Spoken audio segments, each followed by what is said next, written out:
Hey everybody, welcome back to Backlog Banter. Today we have a very special video planned for two reasons. One, this is conceivably, unless something fucking crazy happens in the next couple of hours, this will be the last video where I am in this location for quite a while. But The that, classic you know, background. this is a classic background, but that's not even what we're here to talk about today. Frankly, ladies and gentlemen, I don't know what we're here to talk about today. Tucker has not told me why we're recording. I don't know the topic, so I suppose in the spirit of all of this fucking secrecy and witchcraft, Tucker, why am I here? So, wow, that's fucking deep, bro. But on top of the fact that you are contemplating your very existence, Of course. I did something very interesting last night. So you and I recorded BLB episode 4 yesterday, which as of now has not gone up. Yes. And in that episode, I had a tough time talking about video games because I hadn't played any since the last time we Yes. had recorded. Now, I changed this last night. I Okay. have not slept since the last time you saw me. I started, played, and finished Super Mario Galaxy on Nintendo Switch. Oh, fuck. And we are okay. here to review it. Oh, wow. Okay. Super Mario Galaxy, one of my favorite games of all time. Yes. That's why I thought it'd be fun to surprise you. Yes, this is a great surprise. I would have prepared my Switch in the background, but No, it's my bit. no. Fuck you. No, okay, fuck me. It's fair. That's fair. Point, Yeah. counterpoint. Yeah. Man, okay. This is not what I was expecting. My heart's beating. Yes. I've been excited for this all day. And so you haven't slept. No. I knew something was a little bit off because I got a Twitter direct message from you at 4 a.m. But you keep weird hours as it is, so I didn't question it too much. I did not think this is why you were going to be up. No, neither But did I. Okay, so Yeah, I beat Super Mario Galaxy finally. do you after like ages. the video game?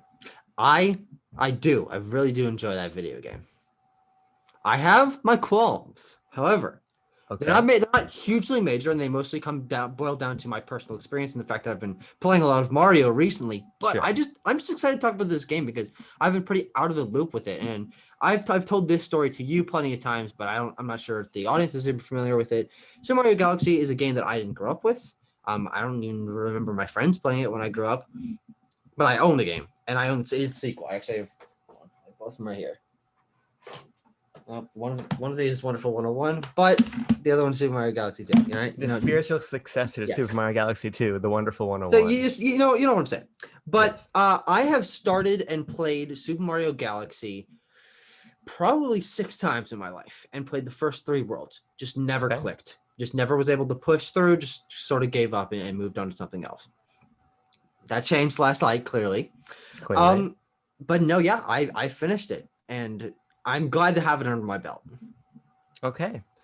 So, you're going to have to keep feeding me prompts here. This is really your fucking baby. Might be one of my favorite games of all time, but this is your discussion. Where do you want to begin?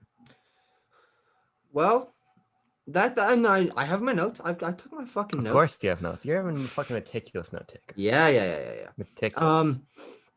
I don't want to start on a bad note, though, because I do like this game a lot. And I've been on a Mario kick recently. I played 64 Galaxy. I played 64 and Sunshine. I played Super Mario 3 and World, both of which we did reviews on. Also Sunshine. I played Super Mario Land. So I've been knocking them off. And Galaxy was kind of my next big hurdle to tackle. Okay. But I don't know. I just don't have the nostalgia for it, and I think that's what boils down to my personal not being completely enamored with the game as almost everyone else is. So it's interesting you say that because that's I don't think Super Mario Galaxy is a game that relies on nostalgia nearly to the extent that especially 64 and Sunshine do. Well, of course, sure. And the reason I say that is because I think that Super Mario Galaxy is very different from those games in terms of its structure and design philosophy. But in its place, I think is a much more consistently polished and even experience that hits a incredibly high fidelity, production value, creativity level. I really think that issues with Super Mario Galaxy come down to fundamental preferences in game design more than faults of the games, because I think from when I step back, this game is pretty exceptional. Yeah, I don't disagree with anything you said. The game's strongest suits are its consistency, which is something that 64 and Sunshine cannot stand Yeah, near. It's creativity, obviously, with the completely varied level design, which just flips the coin on its head compared to Sunshine, which consistency was is its whole thing, and creativity and bouncing off the wall, both literally and figuratively, is Galaxy's thing. sure. But I do have my issues with this game, and I do think nostalgia does play a part into that because I didn't grow up with this game, and I didn't grow up with wanting to experience this gameplay philosophy. And those who did obviously have a lot of regard for this game. I came into this game with the weight of so many people's opinions on my shoulders. You, Gerard Khalil, the completionist, Scott the Waz, Tim Geddes, all these people that I have heard these Mario Galaxy opinions from over and over and over again. This is one of the best games of all time, like competing easily for one of the best Marios, one of the best platformers, one of the best Nintendo games, one of the best games of all time. And I do agree that's great, but I just don't think it's as perfect as everyone else is letting on. Now, what are your issues with it? I don't want this to sound too bad. Now, hold on. Can we pause for a second? Yeah. I don't give a fuck if you hate the game. We need to. Here's the thing, but I think we should stop badgering around you not liking it. No more beating around the bush. I don't care if we're talking about positives or negatives. I'm curious what your issues are, because that's very curious to me. Yes. Okay, well, we also had another discussion. Excuse me, hold on. Let me get my shit together. I've not slept. We had another discussion pretty recently, which is Super Mario Odyssey's 3rd anniversary, in which a lot of our discussion on that, both in our recording that was uploaded and our recording that was failed because we got a little bit too in the nitty gritty on each other, was the design philosophy and how that either improves or hampers our personal experiences. And your main point on that is almost exactly my issue I have with Super Mario Galaxy. Okay. I don't think this game has very much replay value.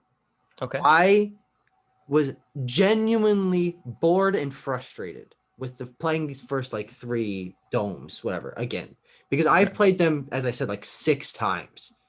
It was just, okay, I know where I have to do. I know how to take down the boss.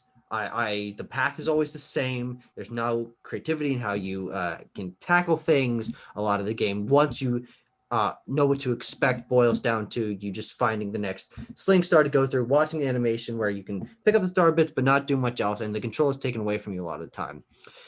And that made the opening to this game tough for me.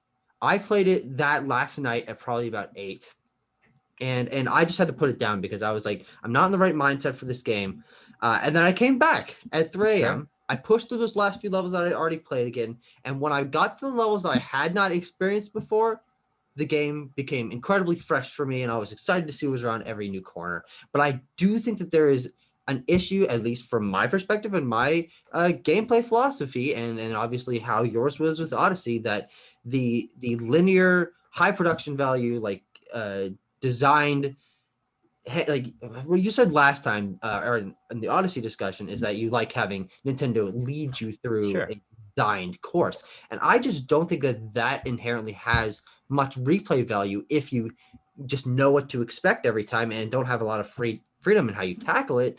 It just becomes a little bit samey, and that is where my greatest qualm with this game comes, because I was not having a great time with this game when I started, but once I was able to get through that, I was able to recognize a lot of the game's charms. But if I go back and play the game again, and play the same levels I've already played again, I can't say that I'm going to be as glowing, because I don't expect that. It's interesting to hear you say that, and I think it just points to 3D Mario operating in a really unique sphere, especially something like Odyssey or Sunshine. Yeah. But when you extrapolate that perspective out to really almost any other linear game in any other genre or franchise, it's just interesting, because I think it speaks to the different expectations you would have going into a game like this, opposed to a game like, let's say, Uncharted. We both love Uncharted. Sure, yes. And I think there's a ton of merit to replaying an Uncharted game for this, to re-experience the story and the set pieces. And I think it's about wanting to reconnect with that energy, with the going back to the Galaxy to re-experience its soundtrack and its locations and visuals.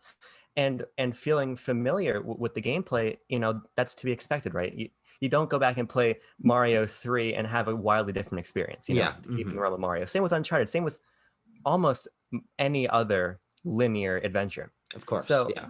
I see where you're coming from, and I think that speaks more to how interestingly designed something like Sunshine or Odyssey is, opposed to A Fault with Galaxy, because Galaxy is it's just designed in a more linear fashion. Yeah, of course. Yeah.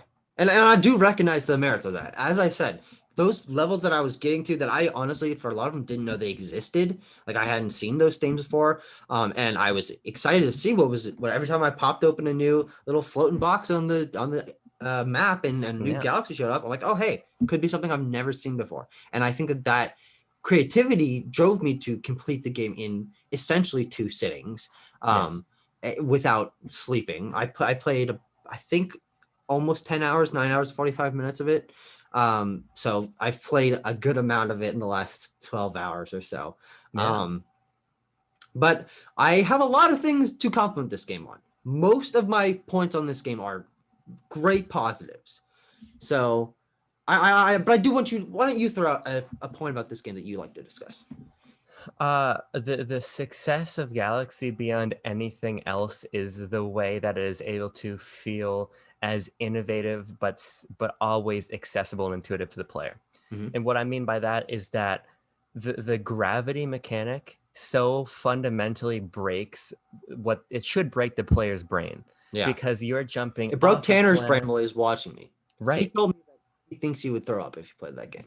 Right. It's very interesting the way that different gravity pulls you in different ways. But once you're playing it firsthand, it's very rare that you find yourself fighting against that, because Nintendo has done such an interesting job making something so bizarre, so understandable. And I think that it's a testament to how skilled that development team was. Yeah, and I've been watching some videos in the time that I finished the game, and we were supposed to record a while ago, and I used my time between then and now to watch some analyses of the game from completionists, from Scott DeWaz, and from Matthew Mtosis.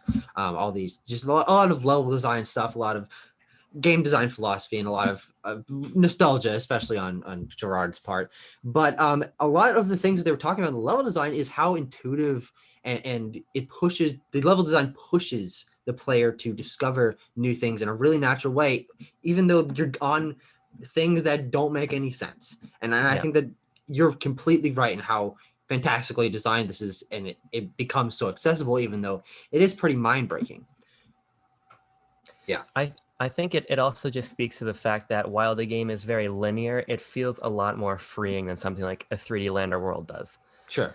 There's a lot to be said for the way that those games are very clearly obstacle courses. And these are, but I think the theming and the presentation and the way that the levels weave together and you're firing around with sling stars and everything, the way that Nintendo assembles this gives you this feeling that the experience is much grander than it is, because you're still going from point A to point B in each level. But how you get there, I think, is what makes the game so special. Yeah, I totally agree. I think that one of my favorite aspects of this game is something that I've had a little bit of familiarity with from my first few hours of the game, quite a few times. But now that I really got into it, is one thing I like is the one-off galaxies, the ones that are just one mission, one star, they're not shines. Power stars. Yeah, power stars. Yeah, and the entire level design and theming is focused around one gimmick, and I usually found a lot of those to hit home with me. That I would be able to take them out in one go, and I would quickly understand the theme, and I found those to be really compelling.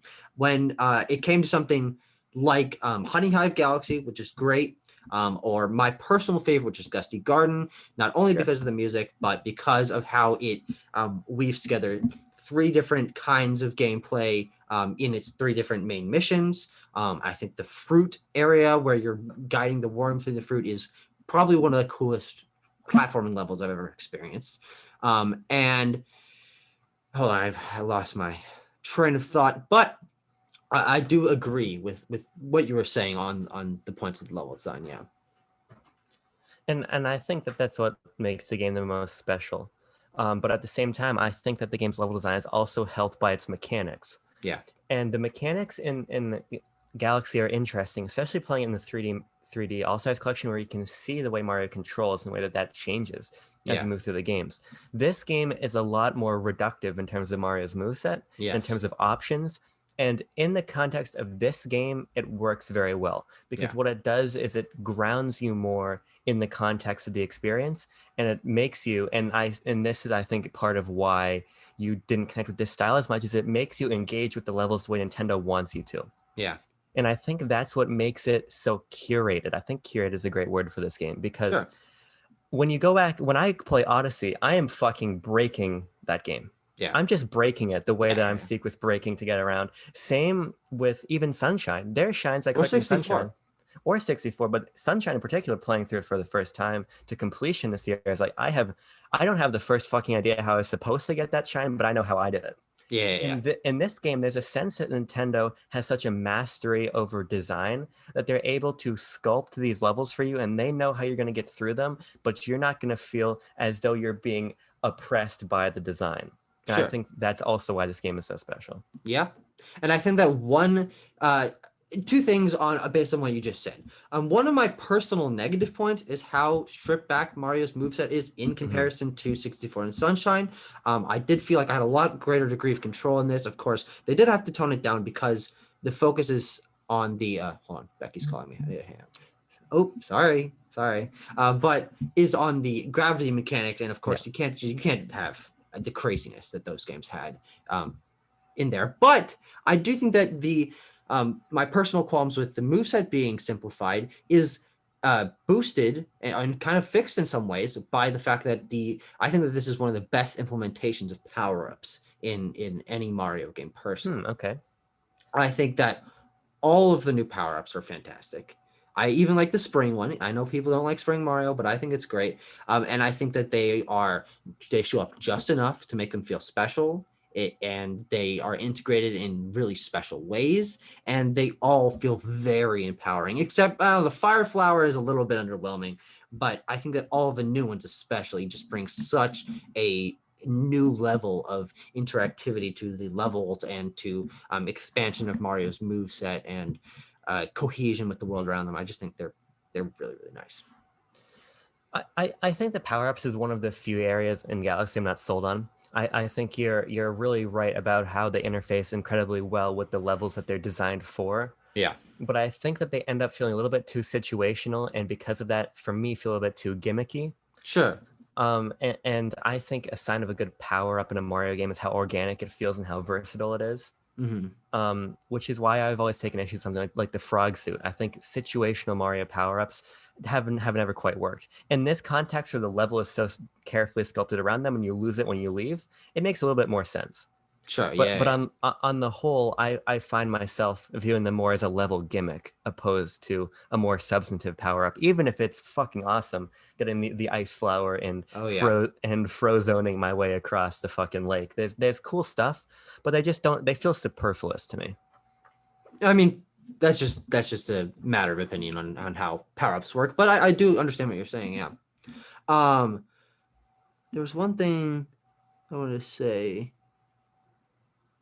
about the power-ups and interacting with the world and all of that. One thing that I have a pretty big issue with, and is one of the first things in my mind that sort of set this game a little bit lower right off the bat.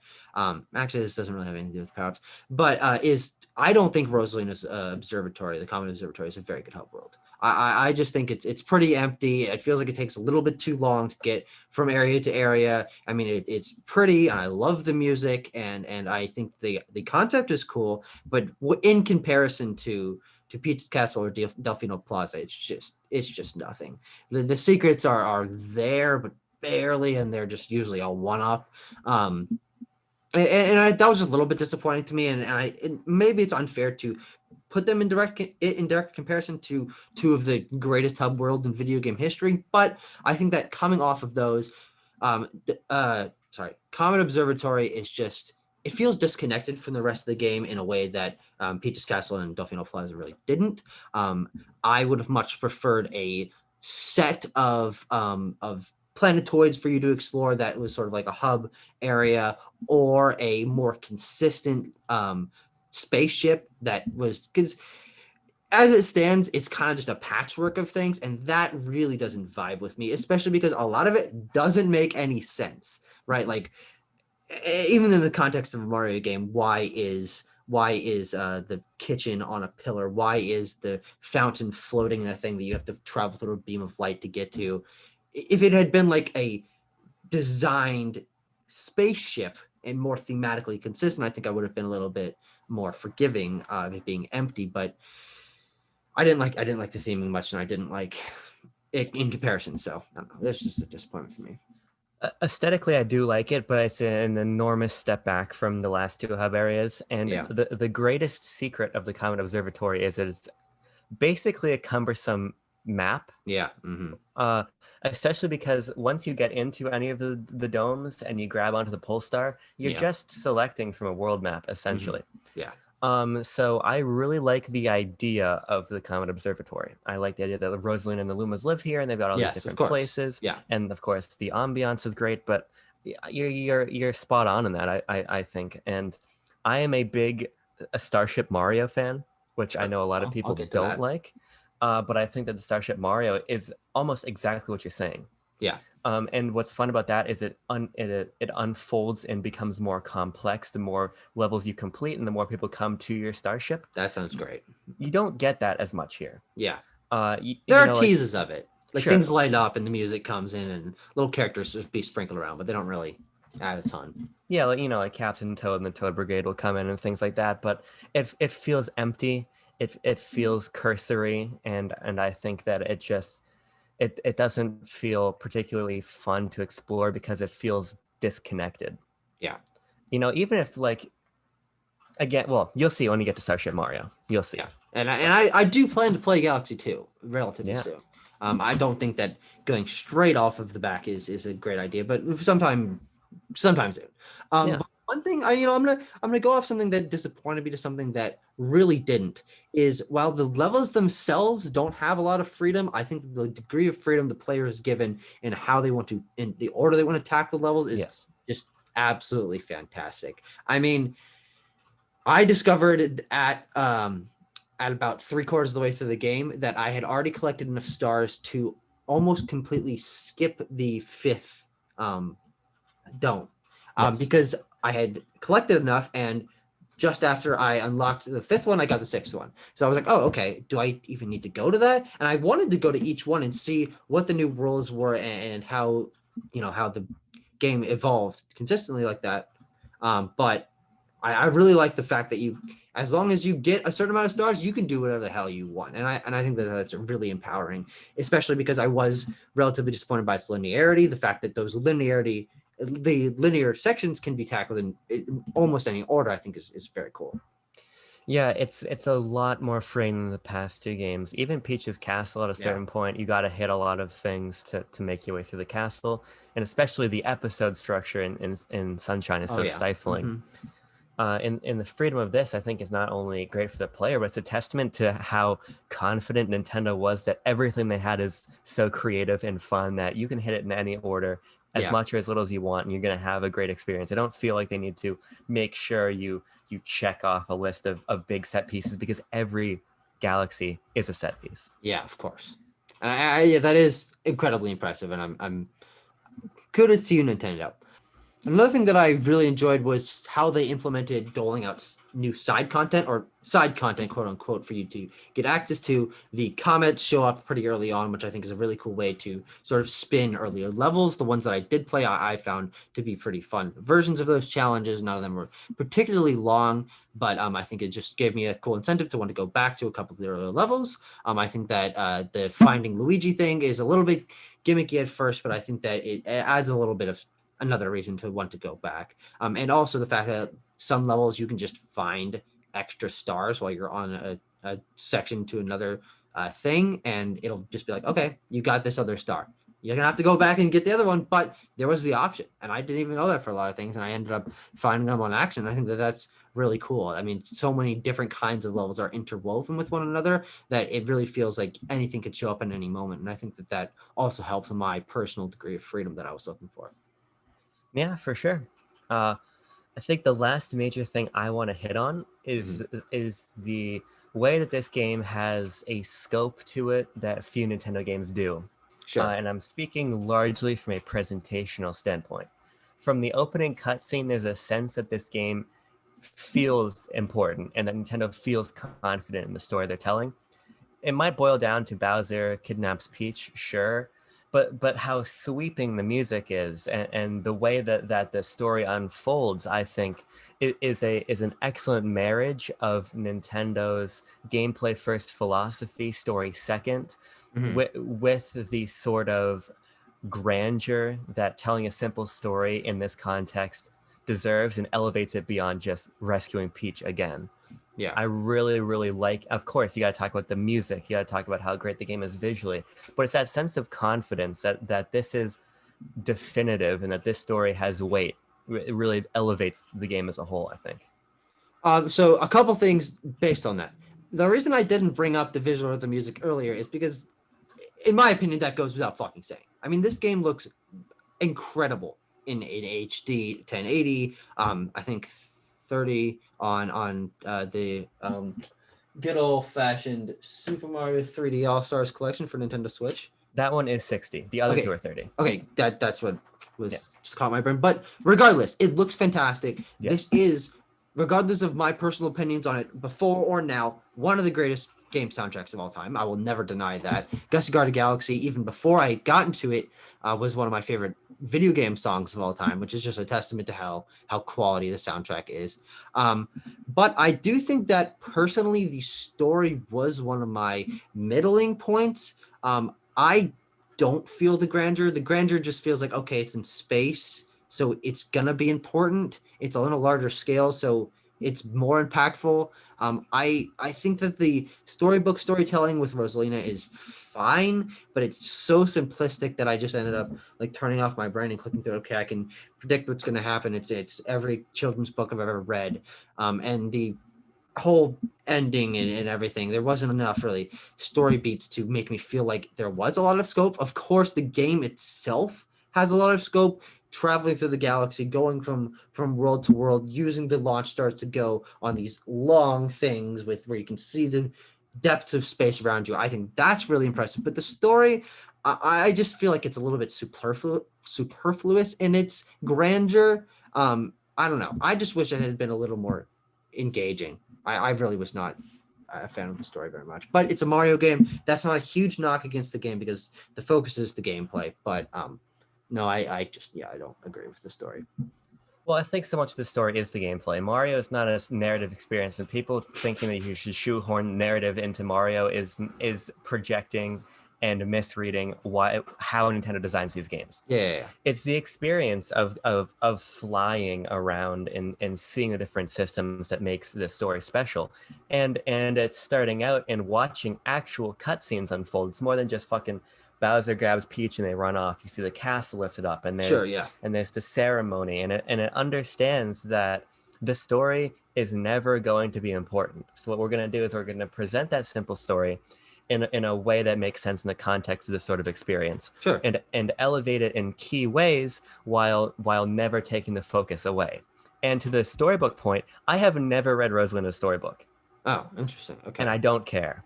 I really don't, because like I said, that is an interesting addition, but that's not what Mario is. Yeah. Okay. And I think the story does a nice job from my perspective, understanding what Mario is, what Mario isn't, and presenting it in a way that feels engaging.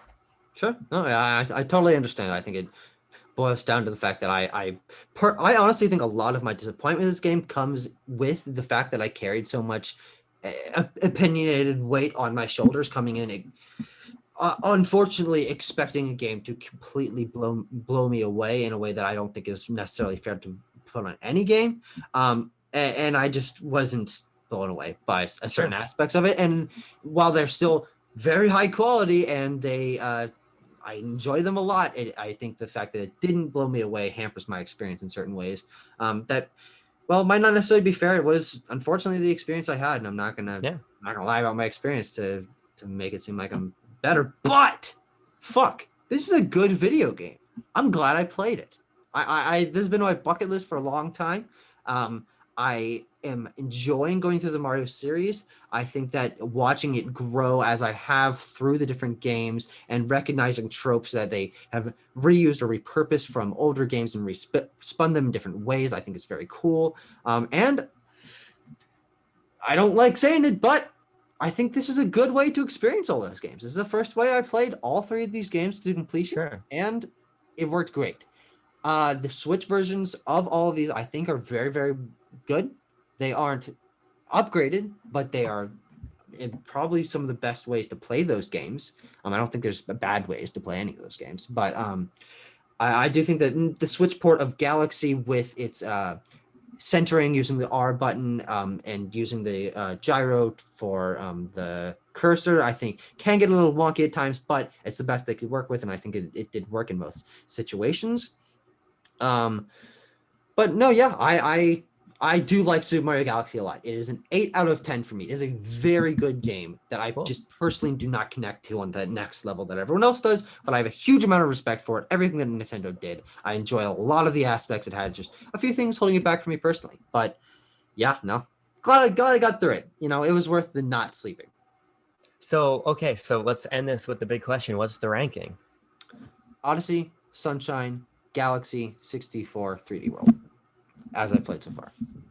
Mine is what? Galaxy, Odyssey, 3D World, Galaxy, Odyssey, 3D World, Sunshine, 64.